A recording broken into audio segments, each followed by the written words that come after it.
Hello everyone, आज हम discuss करेंगे मैथमेटिक्स। यहाँ पर मैं क्लास 9 के मैथमेटिक्स को डिस्कस करूंगी, एक्सरसाइज 7.3। ऑलरेडी इसके पहले के एक्सरसाइज को डिस्कस कर दिया गया है, उसके लिंक आपको डिस्क्रिप्शन बॉक्स में मिल जाएंगे। तो चलिए वीडियो को स्टार्ट करते हैं। पहला क्वेश्चन दे रखा है, ट्रायंगल एबीसी। एबीसी एक ट्रायंगल है एंड ट्रायंगल डीबीसी। डीबीसी ये वाला पार्ट है, नीचे वाला। Are the two isosceles triangle, दोनों ही क्या है, आइसोसेलस ट्रायंगल है, ठीक है। ऑफ द सेम बेस, दोनों की बेस क्या है, सेम है, बीसी, ठीक है। And vertex A and D, A और डी जो वर्टेक्स है, are on the same side of BC, ठीक है। If A D is extended to intersect B C at P, so that आपको प्रूफ करना है कि ए बी डी जो है वो A B D and A C P, A C D, A B D and A C D are congruent, ये proof करना है। दूसरा प्रूफ करना है A B P and A C P are congruent. And third आपको proof करना है कि ए पी जो है वो बाइसेक्ट कर रहा है angle A and angle D को। और फोर्थ में आपको प्रूफ करना है कि ए पी जो है वो perpendicular, A P is the perpendicular bisector of B C, ठीक है। तो चलिए सॉल्व करते हैं क्वेश्चन को। सबसे पहले लेंगे in triangle A B D and triangle A D C, ठीक है। हमें क्या पता है यहाँ पर कि जो ए बी है वो इक्वल है ए सी के, ठीक है। A D equal A D है, कॉमन है ये। और बी डी जो है वो इक्वल है डी सी का, क्योंकि आइसोसेलेस ट्रायंगल है और हमें पता है यहाँ पर ये और ये इक्वल है, ठीक है। ओके, नाउ नेक्स्ट यहाँ पर ये तीनों इक्वल हो गए तो हम बोल सकते हैं कि triangle A B D and triangle ADC are congruent by side, ठीक है। साइड से हमने क्या कर दिया, कॉन्ग्रेंट कर दिया। जब ये कॉन्ग्रेंट हो गए तो हम बोल सकते हैं यहाँ पे कि angle BAD is equal to angle DAC, ठीक है। साथ ही साथ हम बोल सकते हैं कि angle ABD is equal to angle ACD, ठीक है। ओके, तो हमने ये प्रूफ कर दिया, पहला क्वेश्चन सॉल्व हो गया। नाउ नेक्स्ट आपको करना है ए बी पी कॉन्ग्रेंट करना है ए सी पी, मतलब A B P and A C P are congruent, ये प्रूफ करना है, ठीक है। ओके, तो नाउ सी यहाँ पर एक मिनट इसको इरेज कर देते हैं। हाँ, अब आप सॉल्व करेंगे इसको, ठीक है। तो इनमें हम लेंगे in triangle A B P and triangle A P C, ठीक है। इसमें हमें क्या पता है कि बी डी जो है, एक में बी डी नहीं, ए बी जो है वो इक्वल है किसके, ए सी के, ठीक है। और जस्ट अभी हमने कॉन्ग्रेंट किया था इसको, ओके। तो यहाँ पर हम बोल सकते हैं कि angle B A D congruent कराया था, उसमें हमने प्रूफ कराया था कि B A D is equal to D A C, ठीक है। ये हमें पता है। और साथ ही साथ हमें पता है कि बी सी जो है वो कॉमन है दोनों में। एक मिनट, बी सी नहीं, यहाँ पर ओके, यहाँ पर हमने क्या किया, ये और ये इक्वल हैं, ठीक है। और हमारा जो ए पी है वो कॉमन है दोनों में, तो ए पी कॉमन है दोनों में, ठीक है। ओके, एपी कॉमन है, तो यहाँ पे साइड एंगल, साइड से हमने क्या कर दिया, इसे कॉन्ग्रेंट कर दिया। तो आप बोलोगे triangle A B P and triangle A P C are congruent by side angle side, ठीक है। ये कॉन्ग्रेंट हो गया तो हम बोल सकते हैं कि बी पी जो है वो इक्वल है पी सी का, ठीक है। एंड साथ ही साथ हम बोल सकते हैं कि एंगल और क्या इसमें हो सकता है, साथ ही साथ हम बोल सकते हैं कि एंगल बी जो है वो इक्वल है एंगल सी का, ठीक है। नाउ नेक्स्ट आते हैं क्वेश्चन नंबर थर्ड में, जिसमें आपको प्रूफ करना है कि एपी जो है बाइसेक्ट कर रहा है angle A and angle D को। एंगल ए को तो बाइसेक्ट कर रहा है, हमने प्रूफ कर ही लिया है फर्स्ट वाले कॉन्ग्रेंसी में कि angle B A D is equal to angle D A C, तो ऑफकोर्स ये बाइसेक्ट कर रहा है एंगल ए को, ठीक है। ये हमने प्रूफ कर दिया। अब हमें एंगल डी को प्रूफ करना है कि एंगल डी को भी ये बाइसेक्ट कर रहा है। तो इसके लिए हम क्या करेंगे, in triangle B D P and triangle P D C, इन दोनों को क्या करेंगे, कॉन्ग्रेंट करेंगे। तो यहाँ पर क्या पता है, डीपी और डीपी दोनों में क्या है, कॉमन है, ठीक है। और साथ ही साथ आपको पता है कि बीपी जो है वो इक्वल है पीसी के, ठीक है। और BD जो है वो इक्वल है DC के, ठीक है। तो साइड से हमने क्या कर दिया, triangle BDP, triangle BDP and triangle PDC are congruent by side side side, ठीक है, कॉन्ग्रेंट हो गया साइड साइड साइड से। तो हम बोल सकते हैं कि angle B D P is equal to angle P D C, ठीक है। यही हमें क्या करना था, प्रूफ करना था।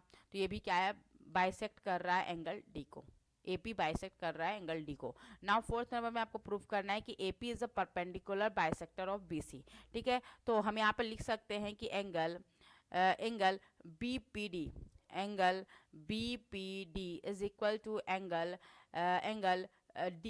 DPC, ठीक है, DPC, ओके। और हमें पता है कि यहाँ पर BC एक बेस है, तो ऑफकोर्स यह स्ट्रेट लाइन होगा। तो हम बोल सकते हैं कि BPD plus DPC is equal to 180 degree. Therefore ये दोनों इक्वल है, तो हम लिख सकते हैं two angle BPD is equal to 180 degree, then angle BPD is equal to 90 degree, ठीक है। तो ये परपेंडिकुलरली क्या हो रहा है, AP is perpendicular bisect of BC, ठीक है।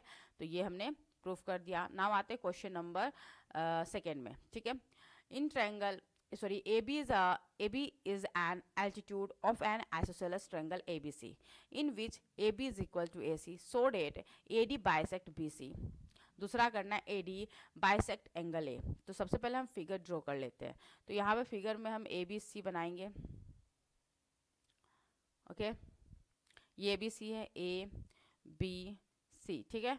और यहाँ पे आपको बता रखा कि एल्टीट्यूड है AD एल्टीट्यूड है, मतलब क्या है, ये बेस पर परपेंडिकुलरली गिरेगा, ठीक है। तो ये हो गया परपेंडिकुलर, ठीक है, 90 डिग्री, ये भी 90 डिग्री, ठीक है।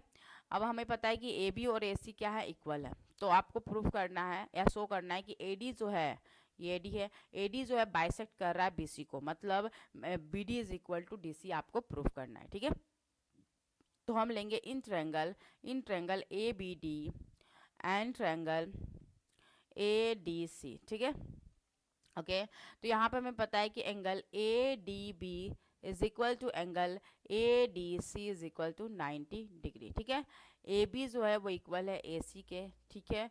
और साथ ही साथ आपको AD जो है वो कॉमन है, ठीक है, AD क्या है, कॉमन है। तो यहाँ पर हम देख पा रहे हैं कि RHS से हम इसको बोल सकते हैं कि ये दोनों क्या है, कॉन्ग्रेंट है। तो हम लिखेंगे triangle ABD and triangle ADC are congruent by RHS, ठीक है। ये कॉन्ग्रेंट हो गए, तो कॉन्ग्रेंट हो गए तो हम बोल सकते हैं BD जो है वो इक्वल है DC के, ठीक है। नाउ नेक्स्ट आपको बोला गया कि AD जो है वो बाइसेक्ट कर रहा है एंगल A को, ठीक है। तो ऑफ कोर्स यहाँ पर आप बोल सकते हो, क्योंकि ये दोनों कॉन्ग्रेंट है, तो हम बोल सकते हैं कि एंगल BAD जो है वो इक्वल होंगे एंगल DAC के, ठीक है।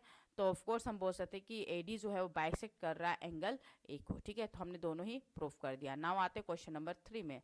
Two sides AB and BC and the median AM of one triangle ABC are respectively equal to side PQ and QR and the median PN of triangle PQR, ठीक है। ये सभी क्या है, इक्वल है, जैसा कि फिगर में दिखा रखा है कि ये और ये इक्वल हैं, ये और ये इक्वल हैं, और ये और ये क्या है, इक्वल है, ठीक है, ओके। आपको प्रूफ करना है कि ABM एंड PQN ये कॉन्ग्रेंट है। तो दिख रहा है साइड साइड साइड से आप कॉन्ग्रेंट कर सकते हो। तो लेंगे क्या, in triangle ABM and triangle PQN, ठीक है।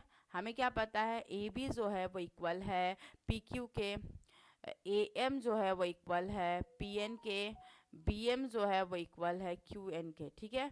तो हम यहाँ पे बोल सकते हैं कि triangle ABM and triangle PQN are congruent by side side side, ठीक है, कॉन्ग्रेंट है, ओके। नाउ नेक्स्ट आपको बोला जा रहा है कि ट्रायंगल ABC जो है वो कॉन्ग्रेंट है PQR के, ये प्रूफ करना है, ठीक है। तो लेंगे in triangle ABC and triangle PQR, ठीक है, ओके। यहाँ पर आप देख पा रहे हो कि ऑफ कोर्स हमने यहाँ पर इसको प्रूफ कर दिया था, जब एक कॉन्ग्रेंट हो गए थे दोनों, तो हमने प्रूफ कर दिया था कि एंगल B जो है वो इक्वल होगा एंगल Q के, एंगल B जो होगा वो इक्वल होगा एंगल Q के। तो यहाँ पे हम देख पा रहे हैं कि एंगल B जो होगा वो एंगल Q के इक्वल होगा, ठीक है। AB जो है वो इक्वल है PQ के, और साथ ही साथ हमें पता है कि BM जो है वो इक्वल है QN का, और हमें पता है कि AM जो है वो क्या है, मीडियन है। मीडियन है, इसका मतलब क्या है, BC को दो इक्वल पार्ट में डिवाइड कर रहा है। तो हम कह सकते हैं कि BM जो है वो इक्वल है MC का, और QN जो है वो इक्वल है एन आर का। इन दोनों को अगर हम ऐड करेंगे, इक्वेशन 1 एंड इक्वेशन 2 को जब हम ऐड करेंगे तो हम बोल सकते हैं बी एम और क्यू एन मिलकर क्या बनाएगा, sorry B N N M C, एक मिनट, ये इक्वल है ना। तो हम सिंपली क्या करने वाले हैं, ये इसके इक्वल है, ये इसके इक्वल है, ठीक है। तो यहाँ पर हम बोल सकते हैं कि जितना ये है उतना ये भी है। ऑफ कोर्स ये दोनों इक्वल है, हमें पता है कि Q B M is equal to Q N, therefore हम बोल सकते हैं, इसको ऐसे लिख लेते हैं, ठीक है, B M is equal to Q N, इसको हम इक्वेशन 3 मान लेते हैं, ठीक है। और हमें पता है, साथ ही साथ हम बोल सकते हैं एम सी भी जो है वो इक्वल होगा किसके, एन आर के, इसको इक्वेशन 4 मान लेते हैं। नाउ हम क्या करेंगे, इक्वेशन 3 एंड 4 को ऐड करेंगे, तो बी एम और एम सी मिलकर हमें क्या देगा, बी सी, तो B C is equal to Q N और एन आर मिलकर देगा क्यू आर, तो B C is equal to Q R हो गया, ठीक है, okay. B C is equal to हमारा क्या हो गया, क्यू आर हो गया। तो नाउ आपको क्या पता चल गया, बी सी और क्यू आर इक्वल है, ए बी और पी क्यू इक्वल है, ठीक है, और एक एंगल इक्वल है। तो हमें देख पा रहे हैं कि यहाँ पर triangle A B C and triangle P Q R congruent by side angle side से क्या होंगे, कॉन्ग्रेंट होंगे, ठीक है। तो हमने ये भी प्रूव कर दिया। नाउ क्वेश्चन आते हैं 4 में, B E and C F are two equal altitude of triangle A B C using R H S congruence, ठीक है। आर एच एस कॉन्ग्रेंस के द्वारा आप उसी रूल के हेल्प से आपको प्रूफ करना है कि ए बी सी जो है वो आइसोसेलेस है, ठीक है। तो सबसे पहले हम फिगर ड्रॉ कर लेते हैं, ठीक है। ये हमारा क्या है, ए बी सी, ठीक है। यहाँ पर दे रखा बी ई जो है and C F are equal altitude, ठीक है, एल्टीट्यूड है तो ऑफ कोर्स ये 90 डिग्री का यहाँ पे एंगल फॉर्म्ड करेगा और इसका नाम है ई, ओके। और सी एफ जो है ये भी यहाँ पे 90 डिग्री का एंगल बनाएगा, ठीक है। तो ये आपका हो गया सी एफ, ठीक है। हमें प्रूफ करना है कि ये दोनों मतलब ए बी सी जो है वो आइसोसेलेस ट्रायंगल है, ठीक है। तो यहाँ पर सिंपली आपको ये ध्यान रखना है कि आपको R H S congruence rule से ही इसको प्रूफ करना है कि A B C is isosceles, ठीक है। तो यहाँ पर देखो दो तरीके से हो सकता था, इन ट्रायंगल आप ले सकते थे, in triangle A F C and triangle A B E, इन दोनों से भी आप क्या कर सकते थे, इसको मतलब आइसोसेलेस प्रूफ कर सकते थे, लेकिन इसमें हम are H S congruence rule use नहीं कर पाएंगे, ठीक है। इस वजह से हम यहाँ पर लेंगे कौन ट्रायंगल को, तो हम लेंगे इन ट्रायंगल, ध्यान देना, in triangle B F C and triangle B E C. आप उस तरीके से करके देख सकते हो, आपको पता चलेगा कि आर एच एस से कॉन्ग्रेंस नहीं हो पा रहे हैं, दैट्स वाई हम यहाँ पे यूज़ कर रहे हैं B F C and B E C. इन दोनों को हम क्या करेंगे, कॉन्ग्रेंट करेंगे। तो हमें क्या पता है कि angle B F C is equal to angle B E C is equal to 90 degree, ठीक है। और बी सी कॉमन है दोनों में, ठीक है। और साथ ही साथ हमें पता है कि एफ सी जो है वो इक्वल है बीई के, क्योंकि यहाँ पे बता रखा है कि एल्टीट्यूड इक्वल है। तो यहाँ पर दिख रहा है कि ये triangle B F C and triangle B E C are congruent by R H S, ठीक है। हमें ये करना था, अब ये कॉन्ग्रेंट हो गया तो अब हम बोल सकते हैं कि ए बी जो है वो इक्वल होगा किसके, ए सी के, ठीक है। एक मिनट, ए बी नहीं, यहाँ पर सिंपल आप बोल सकते हो, हाँ यहाँ पे ये बोल सकते हो कि सॉरी बी एफ जो होगा वो इक्वल होगा ई सी के, ठीक है। B F is equal to E C and angle B is equal to angle C. जब एंगल बी इक्वल है एंगल सी का तो हम बोल सकते हैं कि ए बी जो है वो इक्वल होगा ए सी का। अगर ए बी इक्वल ए सी है तो इसका मतलब A B C is isosceles, ठीक है। नाउ आते हैं क्वेश्चन नंबर 5 में, ABC is an isosceles triangle with AB is equal to AC. Draw AP perpendicular BC to show that angle B is equal to angle C. तो सबसे पहले हम क्या करेंगे, फिगर ड्रॉ करेंगे। तो यहाँ पे ABC एक आइसोसेलेस ट्रायंगल है, ठीक है। ABC एक आइसोसेलेस ट्रायंगल है ABC। नाउ यहाँ पे बोला गया AB और AC इक्वल है, ठीक है। AP is perpendicular to BC, okay, perpendicular to BC है, तो यहाँ पे P लिख दिए और ये 90 डिग्री का एंगल बना रहा है, ठीक है। तो आपको शो करना है कि angle B is equal to angle C। Now हम क्या करेंगे, कॉन्ग्रेंट करेंगे triangle, in triangle ABP and triangle APC, इनको क्या करेंगे, कॉन्ग्रेंट करेंगे। तो यहाँ पर AB और AC क्या है, इक्वल है। साथ ही साथ आपको पता है कि angle APB is equal to angle APC is equal to 90 degree, okay. Now next यहाँ पे आप देख पा रहे हो कि ए पी और ए पी क्या है, कॉमन है। तो यहाँ पे हम बोल सकते हैं कि triangle A B P and triangle A P C are congruent by R H S. ठीक है, आर एच एस से कॉन्ग्रेंट हो गया, तो हम बोल सकते हैं कि यहाँ पर कि एंगल बी जो है वो इक्वल है एंगल सी के। ठीक है ना, ये आज यहीं तक, बाय।